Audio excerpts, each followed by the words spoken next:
Daraa is where Syria's uprising began, but it was in this same area that last month government forces snuffed out the opposition, part of a recent run of victories.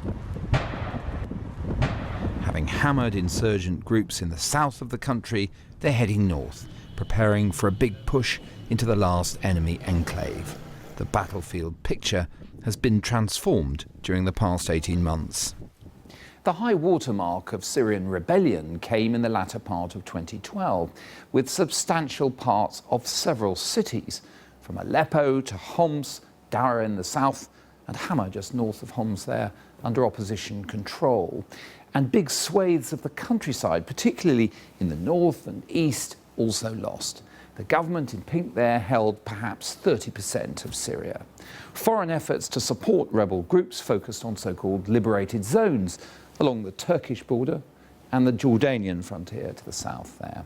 There, the Americans, Saudis, Turks and Qataris sent in weapons to rival factions, assistance that hindered the cause of rebel unity rather than helping it.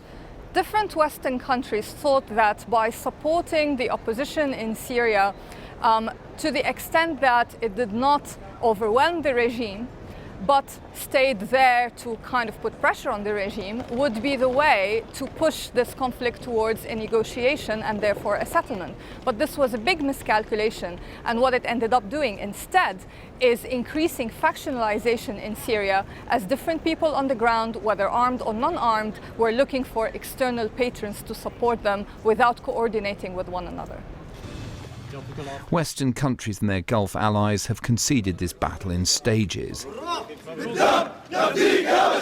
Their acceptance that President Bashar al-Assad could not be forced from office was long in coming, but effectively an admission that he couldn't be defeated by force of arms. The United States and our partners are not seeking so-called regime change, as it is known, in Syria.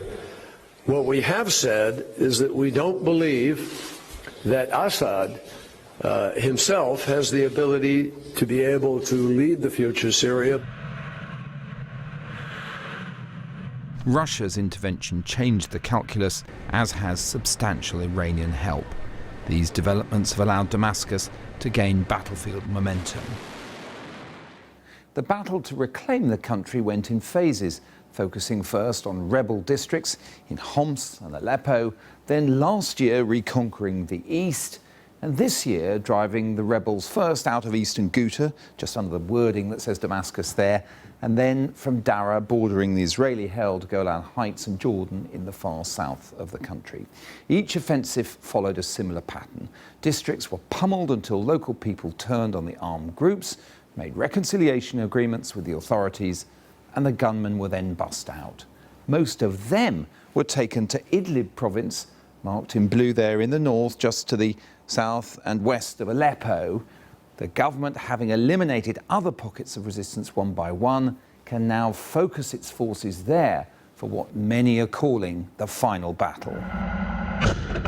In conquering, though, the Syrian army has left many depopulated wastelands, whole neighbourhoods shattered, and half the population displaced.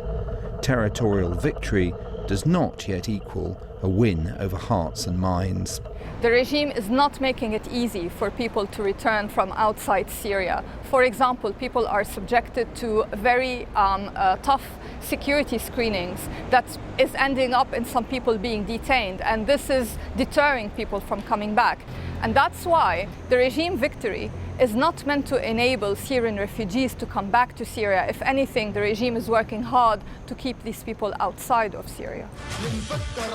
Government supporters' social media accounts talk about a battle already beginning for Idlib, but the struggle for national reconstruction and healing has barely started.